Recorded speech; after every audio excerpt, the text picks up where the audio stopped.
ಕಳೆದ ವರ್ಷ ಬೇಸಿಗೆ ಸಂದರ್ಭದಲ್ಲಿ ಚಾಮುಂಡಿ ಬೆಟ್ಟಕ್ಕೆ ಬೆಂಕಿ ಬಿದ್ದ ಪರಿಣಾಮ ಭಾಗಶಃ ಅರಣ್ಯ ನಾಶವಾಗಿತ್ತು. ಈ ಬಾರಿ ಬೇಸಿಗೆ ಸಂದರ್ಭದಲ್ಲಿ ಮುಂಜಾಗ್ರತಾ ಕ್ರಮವಾಗಿ ಯಾವೆಲ್ಲ ಕ್ರಮಗಳನ್ನ ಕೈಗೊಳ್ಳಲಾಗಿದೆ ಅನ್ನುವಂಥ ನಿಟ್ಟಿನಲ್ಲಿ ಮಾತನಾಡಲಿಕ್ಕೆ ನಮ್ಮ ಜೊತೆ ಉಪ ಅರಣ್ಯ ಸಂರಕ್ಷಣಾಧಿಕಾರಿ ಪರಮೇಶ್ವರ್ ಅವರು ನಮ್ಮ ಜೊತೆ ಇದ್ದರೆ ಅವ್ರು ಮಾತಾಡ್ತಾ ಹೋಗೋಣ. ಸರ್, ಕಳೆದ ಬಾರಿ ಚಾಮುಂಡಿ ಬೆಟ್ಟದಲ್ಲಿ ಬೆಂಕಿ ಇತ್ತು, ಸಾಕಷ್ಟು ಕಾಡು ನಾಶ ಆಗಿತ್ತು. ಈ ಬಾರಿ ಏನೇನೆಲ್ಲ ಮುಂಜಾಗ್ರತಾ ಕ್ರಮಗಳನ್ನ ಕೈಗೊಳ್ಳಲಾಗಿದೆ ಸರ್? ಚಾಮುಂಡಿ ಬೆಟ್ಟ ಬಂದು 1516 ಎಕರೆ ಫಾರೆಸ್ಟ್ ಇದೆ. ಅದು ಮೈಸೂರು ನಗರದ ಒಂದು ಲಂಗ್ಸ್ ಅಂತ ಹೇಳ್ಬೋದು. ಇದು ಶ್ವಾಸಕೋಶ. ಇಷ್ಟು ಜನಗಳಿಗೆ, ಹೆಚ್ಚು ಕಡಿಮೆ ಒಂದು 15 ಲಕ್ಷ ಜನಗಳಿಗೆ, 16 ಲಕ್ಷ ಜನಗಳಿಗೆ ನಮಗೆ ಆಕ್ಸಿಜನ್ನ ಕೊಡ್ತಿರ್ತಕ್ಕಂಥ ಈ ಬೆಟ್ಟವನ್ನು ಸಂರಕ್ಷಣೆ ಮಾಡಲಿಕ್ಕೆ ನಮ್ಮೆಲ್ಲರ ಜವಾಬ್ದಾರಿಯಿಂದ, ಅದರಲ್ಲೂ ಅರಣ್ಯ ಇಲಾಖೆಯ ಜವಾಬ್ದಾರಿಯಾಗಿ ನಾವು ಮೊದಲನೇದಾಗಿ ಫೈರ್ ಲೈನ್ಗಳನ್ನ ಮಾಡಿದ್ದೇವೆ. ಫೈರ್ ಲೈನ್ ಮಾಡಿ ಅದಕ್ಕೆ ಫೈರ್ ವಾಚರ್ಗಳನ್ನ ಹಾಕ್ಕೊಂಡಿದ್ದೇವೆ. ಫೈರ್ ಲೈನ್ ಮಾಡೋದಂದರೆ ಎರಡು ಬದಿಯಲ್ಲಿ, ರಸ್ತೆ ಎರಡು ಬದಿಯಲ್ಲಿ ಸುಡ್ತಕ್ಕಂಥದ್ದು. ಯಾವುದೇ ಒಂದು ಆಕಸ್ಮಿಕ ಬೆಂಕಿ ಬಿದ್ದರೆ ಒಳಗಡೆ ಹೋಗ್ದಿದ್ದಂಥ ಒಂದು ಕ್ರಮ. ಅದೇ ರೀತಿ ಸುತ್ತಮುತ್ತ ಫೈರ್ ಲೈನ್ಗಳನ್ನ ಮಾಡ್ಕೊಂಡಿದ್ದೇವೆ.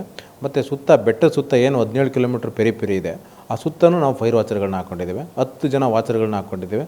ಆ 10 ಜನರಿಂದ ಕಾಯಲಿಕ್ಕಾಗಲ್ಲ ಅಂಥೇಳಿ ನಾವು ಬೇರೆ ನಮ್ಮ ಇತರ ವಿಭಾಗಗಳು ಹಾಗೂ ಮುಖ್ಯವಾಗಿ ಜಿಲ್ಲಾಡಳಿತ ಇದಕ್ಕೆ ಮುಂದೆ ಬಂದಿದೆ. ಜಿಲ್ಲಾಡಳಿತ, ನಮ್ಮ ಜಿಲ್ಲಾಧಿಕಾರಿಗಳು ಡಿಸಾಸ್ಟರ್ ಮ್ಯಾನೇಜ್ಮೆಂಟ್ ಅನ್ನೋ ಒಂದು ಡಿಸಾಸ್ಟರ್ ಮ್ಯಾನೇಜ್ಮೆಂಟ್ ಅಥಾರಿಟಿ ಚೇರ್ಮನ್ ಆಗಿ ಡಿಸಾಸ್ಟ್ರಿಂದ ನಮಗೆ ಒಂದು ಸಭೆಯನ್ನು ಕರೆದು, ಸಭೆಯಲ್ಲಿ ಎಲ್ಲ ಸಂಬಂಧಪಟ್ಟಂಥ ಇಲಾಖೆಗಳನ್ನ ಕರೆಸಿದ್ದಾರೆ. ಅದರಲ್ಲೂ ಮುಖ್ಯವಾಗಿ ಫೈರ್ ಆ್ಯಂಡ್ ಎಮರ್ಜೆನ್ಸಿ ಇಲಾಖೆ, ಆ ಇಲಾಖೆಯವರು ನಮಗೆ ಯಾವ ರೀತಿ ಬೆಂಕಿ ಬೀಳಬಾರ್ದು, ಬಿಳಿದಂಗೆ ಏನು ಕ್ರಮ ವಹಿಸಬೇಕು, ಬಿದ್ದ ನಂತರ ಯಾವ ರೀತಿ ಒಂದು ಕಾರ್ಯಗತರಾಗಬೇಕು ಅನ್ನೋದನ್ನು ಕೂಡ ನಮಗೆ ಟ್ರೈನಿಂಗ್ ಕೊಟ್ಟಿದ್ದಾರೆ. ಎಲ್ಲ ಸಿಬ್ಬಂದಿಗಳನ್ನ ಕರೆಸಿ ಒಂದು ಪ್ರಾಕ್ಟೀಸ್ ಮಾಡಿ, ಡೆಮೋ ಮಾಡಿ ನಮಗೆ ತೋರಿಸ್ಕೊಟ್ಟಿದ್ದಾರೆ.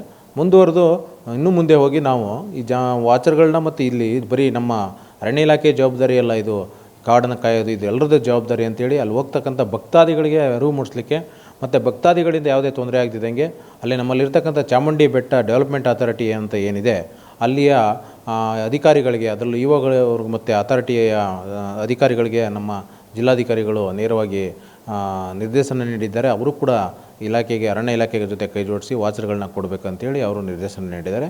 ಈ ರೀತಿ ಇದಲ್ಲದೆ ನಾವು ಅಲ್ಲಿರ್ತಕ್ಕಂಥ ನಮ್ಮ ಏನಾದ್ರು ಪ್ರಾಣಿಗಳಿದ್ದರೆ ಆ ಪ್ರಾಣಿಗಳಿಗೆ ಕೂಡ ನೀರನ್ನ ಒದಗಿಸ್ಬೇಕಂತ ಮೊನ್ನೆ ಅಷ್ಟೇ ಟ್ರ್ಯಾಕ್ಟ್ರಲ್ಲಿ ನೀರುಗಳನ್ನು ಹೊಡೆದು ಇದರಲ್ಲಿ ಅಲ್ಲಿರ್ತಕ್ಕಂಥ ಸಣ್ಣ ಪುಟ್ಟ ಹೊಂಡಗಳಿಗೆ ನೀರನ್ನ ತುಂಬಿಸಿದ್ದೀವಿ.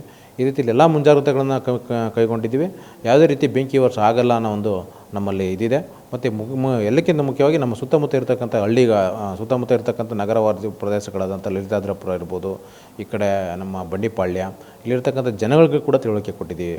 ಹೆಂಗಾಗುತ್ತೆ ಅಂದರೆ ಇಲ್ಲಿಗೆ ಬೆಂಕಿ ಬೀಳ್ತಕ್ಕಂಥದ್ದು ಯಾರು ಕೂಡ ಬೆಂಕಿ ಹಾಕಲಿಕ್ಕೆ ಹೋಗಲ್ಲ. ಅಲ್ಲಿ ಸುತ್ತಮುತ್ತ ಇರತಕ್ಕಂಥ ಯಾವುದಾದ್ರು ಒಂದು ತರಗಲು ಅಥವಾ ವೇಸ್ಟ್ಗಳಿಗೆ ಬೆಂಕಿ ಕೊಡ್ತಾರೆ.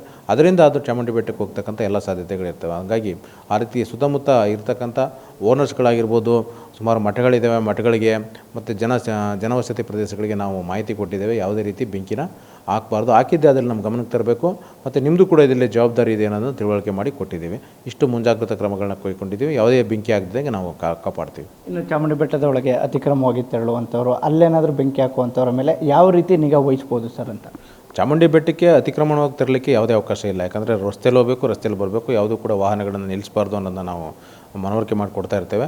ಮಧ್ಯದಲ್ಲಿ ಯಾವುದೋ ವಾಹನಗಳನ್ನು ನಿಲ್ಲಿಸಿದ್ದೆ ಅದರಲ್ಲಿ ಅವರಿಗೆ ಫೈನ್ ಮಾಡ್ತಕ್ಕಂಥ ಎಲ್ಲ ಒಂದು ಇದನ್ನು ನಮ್ಮ ಒಂದು ಪ್ರೊಸೀಜರ್ನ ನಾವು ಮಾಡಿಟ್ಕೊಂಡಿದ್ದೇವೆ. ಮತ್ತು ಮುಖ್ಯವಾಗಿ ಅಲ್ಲಿ ಒಳಗಡೆ ಹೋಗಿ ಬೆಂಕಿ ಆಗ್ತಕ್ಕಂಥ ಯಾವುದೇ ಒಂದು ಪ್ರಮೇಯ ಬರಲ್ಲ.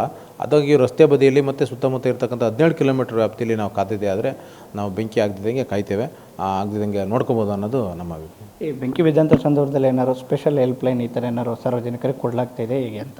ಎಲ್ಲ ಇದಕ್ಕೂ ಬೆಂಕಿಗೆ ಅಂತಿಲ್ಲ, ಮಾನವ ಪ್ರಾಣಿ ಸಂಘರ್ಷಕ್ಕೆ ಆಯಿತು, ಇನ್ನೊಂದಕ್ಕೆಲ್ಲಕ್ಕೂ 1926ಕ್ಕೆ ಫೋನ್ ಮಾಡಿದರೆ ನಮಗೆ ನೇರವಾಗಿ ಮಾಹಿತಿ ಬರುತ್ತೆ. ಮತ್ತು ಮುಖ್ಯವಾಗಿ ನಮಗೆ ರೆಸ್ಪಾನ್ಸ್ ಟೈಮ್ ಅಂತ ಇರ್ತದೆ. ಬಿದ್ದ ಕ್ಷಣದಲ್ಲಿ ಅಥವಾ ಯಾವುದೇ ಒಂದು ಅನಾಹುತ ಆದ ಕ್ಷಣದಲ್ಲಿ ಮಾನವ ಪ್ರಾಣಿ ಸಂಘರ್ಷ ಆಗ್ಬೋದು, ಬೆಂಕಿ ಆಗ್ಬೋದು, ಇನ್ನಿತರ ಯಾವುದೇ ಒಂದು ಅಕ್ರಮ ಕಡತಲೇ ಇರ್ಬೋದು, ಅದಕ್ಕೆ ರೆಸ್ಪಾನ್ಸ್ ಟೈಮು ಅಂದರೆ ವಿತಿನ್ ನೋ ಟೈಮ್ ಆ ಟೈಮ್ಗೆ ರೀಚ್ ಆಗಬೇಕು ಸ್ಟಾಫು. ತದನಂತರದಲ್ಲಿ ವೆಹಿಕಲ್ಗಳು, ನಮ್ಮ RFOಗಳು, ಅದರಿಂದ ACF, ಅಗತ್ಯ ಬಿದ್ದರೆ DFO CFಗಳು ಕೂಡ ಅದಕ್ಕೆ ಹೋಗಬೇಕು ಅನ್ನೋ ಒಂದು ನಿರ್ದೇಶನ ನಮ್ಮ ಅರಣ್ಯ ಇಲಾಖೆ ನೀಡಿದೆ. ಅರಣ್ಯ ಇಲಾಖೆಯ ಮುಖ್ಯಾಧಿಕಾರಿಗಳು ಮತ್ತು ಅರಣ್ಯ ಸಚಿವರು ನೀಡಿದ್ದಾರೆ.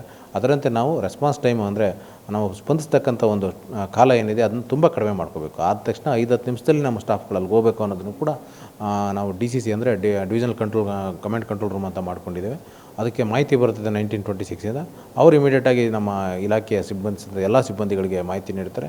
ಈ ನಿಟ್ಟಿನಲ್ಲಿ ಯಾವುದೇ ರೀತಿ ಅನಾಹುತ ಆಗದಿದ್ದಂಗೆ ನಾವು ಚಾಮುಂಡಿ ಬೆಟ್ಟನ ಕಾಪಾಡ್ತೇವೆ. ಏನಾದರೂ ಸ್ಪೆಷಲ್ ಎಕ್ವಿಪ್ಮೆಂಟ್ಗಳು ಬೇಕಾದಂಥ ಸಂದರ್ಭದಲ್ಲಿ ಅವು ಎಲ್ಲವೂ ಕೂಡ ಅವೈಲೇಬಲ್ ಇದೆಯಾ ಸರ್ ತಮ್ಮ ಇಲಾಖೆಯಲ್ಲಿ? ತುಂಬ ಒಳ್ಳೆಯ ಪ್ರಶ್ನೆ. ನಮ್ಮ ಇಕ್ವಿಪ್ಮೆಂಟ್ಸ್ ಅಂತ ಬಂದಾಗ ನಮಗೆ ಮುಖ್ಯವಾಗಿ ಫೈರ್ ಬೀಟರ್ಸ್ಗಳು, ಬೆಂಕಿ ಬಿಡಲಿಕ್ಕೆ ಬಿದ್ದ ತಕ್ಷಣ ಆರಿಸ್ಲಿಕ್ಕೆ ಫೈರ್ ಬೀಟರ್ಸು, ಸ್ಪ್ರೇಯರ್ಸು, ಬ್ಲೋಯರ್ಸು, ಮುಂದುವರೆದು ನಮ್ಮ ಫೈರ್ ಆ್ಯಂಡ್ ಎಮರ್ಜೆನ್ಸಿಯಿಂದ ಬರ್ತಕ್ಕಂಥ ಟೆಂಡರ್ ವಾಹನಗಳು, ಮತ್ತು ಇದು ಕ್ವಿಕ್ ರೆಸ್ಪಾನ್ಸ್ QRV ಅಂತ ಹೇಳ್ತೀವಿ, ಕ್ವಿಕ್ ರೆಸ್ಪಾನ್ಸ್ ವೆಹಿಕಲ್ಸು, ಟ್ಯಾಂಕರ್ಸು, ಇದೆಲ್ಲ ನಮ್ಮಲ್ಲಿ ಸುಸಜ್ಜಿತವಾಗಿ ಇಟ್ಕೊಂಡಿದ್ದೀವಿ. ಮತ್ತು ಅವ್ರಿಗೆ ಕ್ಲೋಸ್ ಇಂಟಿಮೇಸಿ ಇದೆ ನಮ್ಮದು ಮತ್ತು ಫೈರ್ ಆ್ಯಂಡ್ ಎಮರ್ಜೆನ್ಸಿಯವರು ಮತ್ತು ಅರಣ್ಯ ಇದು ಪೊಲೀಸ್ ಇಲಾಖೆ ಮತ್ತು ಜಿಲ್ಲಾಡಳಿತ ಪೂರ್ತಿ ಅವ್ರ ಜೊತೆ ನಾವು ಒಂದು ಏನು ಸಂಪರ್ಕದಲ್ಲಿದ್ದೇವೆ. ಆ ರೀತಿ ಯಾವುದೇ ಒಂದು ಬೆಂಕಿ ಆಗಿದೆ ನಾವು ನೋಡ್ತೀವಿ. ಅಧಿಕಾರಿಗಳು ಎಷ್ಟೇ ಮುಂಜಾಗ್ರತಾ ಕ್ರಮವನ್ನು ವಹಿಸಿದರೆ ಸಾರ್ವಜನಿಕರ ಪಾತ್ರ ಭಾಳ ಪ್ರಮುಖವಾಗಿರುವಂಥದ್ದು. ತಾವು ಸಾರ್ವಜನಿಕರಲ್ಲಿ ಯಾವ ರೀತಿ ಮನವಿ ಮಾಡ್ಕೋತೀರಾ ಸರ್ ಕಾಡನ್ನು ರಕ್ಷಣೆ ಮಾಡುವಂಥ ನಿಟ್ಟಿನಲ್ಲಿ? ನೋಡಿ, ಕಾಡು ನಾನು ಪದೇ ಪದೇ ಹೇಳ್ತಾ ಇರ್ತೇನೆ, ಇದು ಸಾರ್ವಜನಿಕರ ಕಾಡು, ಇದು ಸರ್ವರ ಕಾಡು. ಕಾಡಿಗೆ ಹೋಗ್ದಿದ್ದಂಗೆ ಕಾಯ್ತಕ್ಕಂಥದ್ದು ನಾನು ಎಲ್ಲರನ್ನೂ ಕೇಳ್ಕೊಳ್ಳೋದು, ನಮ್ಮ ಜನರೇ ಅದಕ್ಕೆ ಬೇಲಿಯಾಗಿರಬೇಕು. ನಾವು ಎಷ್ಟೇ ಬೇಲಿ ಹಾಕಿರ್ಬೋದು, ರೈಲ್ವೆ ಬ್ಯಾರಿಕೇಡ್ ಹಾಕ್ಬೋದು, ಸುತ್ತ ಕಾಂಪೌಂಡ್ ಹಾಕ್ಬೋದು, ಫೆನ್ಸ್ ಹಾಕ್ಬೋದು, ಸೋಲಾರ್ ಫೆನ್ಸು ಮತ್ತು ಬಾರ್ಡ್ ವೈರ್ಸ್, ಯಾವುದೇ ಫೆನ್ಸ್ ಹಾಕಿದ್ರು ಎಲ್ಲಕ್ಕಿಂತ ದೊಡ್ಡ ಬೇಲಿ ನಾನು ಕನ್ಸಿಡರ್ ಮಾಡೋದು ನಮ್ಮ ಕಾಡನ್ನು ಕಾಯ್ತಕ್ಕಂಥದ್ದು ಜನರ ಬೇಲಿ. ಜನರೇ ಅದಕ್ಕೆ ಬೇಲಿ ಆಗಿದ್ಬಿಟ್ರೆ ಅದಕ್ಕಿಂತ ಏನೂ ನಮಗೆ ಬೇಕಾಗಿಲ್ಲ. ಜನರು ಬೇಲಿಯಾಗಿ ಅದನ್ನ ಕಾಪಾಡಬೇಕು, ಜನರೇ ಅದರ ಜೀವನಾಡಿಯಾಗಿರಬೇಕು. ಜನರಿಂದ ಕಾಡು, ಕಾಡಿಂದ ಜನರು ಅನ್ನೋದನ್ನು ಮನಗಂಡ್ರೆ ಅದಕ್ಕಿಂತ ಇದಿಲ್ಲ. ಅದಕ್ಕೋಸ್ಕರ ನಾವು ಅದನ್ನ ತಿಳುವಳಿಕೆ ಮಾಡಬೇಕಲ್ಲ, ಜನಗಳಿಗೆ ತಿಳುವಳಿಕೆ ಮಾಡಲಿಕ್ಕೆ ನಾವು ಬೀದಿ ನಾಟಕಗಳನ್ನ ಮಾಡ್ತಾಯಿದ್ದೇವೆ. ಮತ್ತು ಈ ವಾಹಿನಿಗಳ ಮುಖಾಂತರ, ನಿಮ್ಮಂಥ ಒಂದು ಮಾಧ್ಯಮಗಳ ಮುಖಾಂತರ ಕೂಡ ನಾವು ಜನರನ್ನ ಕೇಳ್ಕೊಳ್ತಾ ಇದ್ದೇವೆ. ದಯವಿಟ್ಟು ಚಾಮುಂಡಿ ಬೆಟ್ಟ ಮತ್ತು ಯಾವುದೇ ಇದಿರಲಿ, ಯಾವುದೋ ಅರಣ್ಯ ಪ್ರದೇಶ ಇರಲಿ, ಸುತ್ತಮುತ್ತ ನಮ್ಮದು ಇಲ್ವಾಲ ಇರ್ಬೋದು, ಚಿಕ್ಕನಹಳ್ಳಿ ಫಾರೆಸ್ಟು, ಯಾವುದೇ ಚಿಕ್ಕ ಫಾರೆಸ್ಟ್ ಇರಲಿ, ನಮ್ಮದು ನಮ್ಮ ಹೆಬ್ಬಾಳು ಕೆರೆ ಇರ್ಬೋದು, ಈ ಥರ ಚಿಕ್ಕ ಪುಟ್ಟ ಫಾರೆಸ್ಟ್ಗಳನ್ನ ನೀವು ಕಾಪಾಡಲಿಕ್ಕೆ ನೀವು ಜನರ ಸಹಕಾರ ತುಂಬ ಅವಶ್ಯಕತೆ ಇದೆ. ಎಲ್ಲರೂ ಕೈ ಜೋಡಿಸ್ಬೇಕು. ಕೈ ಜೋಡಿಸಿದ್ದೆ ಅದರಲ್ಲಿ ಯಾವುದೇ ರೀತಿ ಬೆಂಕಿ ಆಗಲ್ಲ ಅನ್ನೋದು ತಿಳಿಸಿಬಿಟ್ಟು. Thank you. ಇದಿಷ್ಟು ಮಾತುಗಳನ್ನ ಉಪ ಅರಣ್ಯ ಸಂರಕ್ಷಣಾಧಿಕಾರಿಯಾದಂಥ ಪರಮೇಶ್ ಅವರು ಹೇಳ್ತಿರುವಂಥದ್ದು.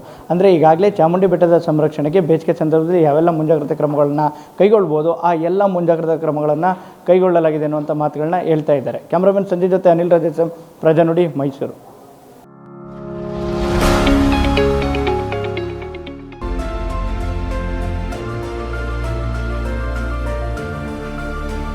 ನೈಜ ಸುದ್ದಿಗಾಗಿ ನೋಡ್ತಾ ಇರಿ ಕನ್ನಡಿಗರ ಪ್ರಜಾನುಡಿ ದಿನಪತ್ರಿಕೆ.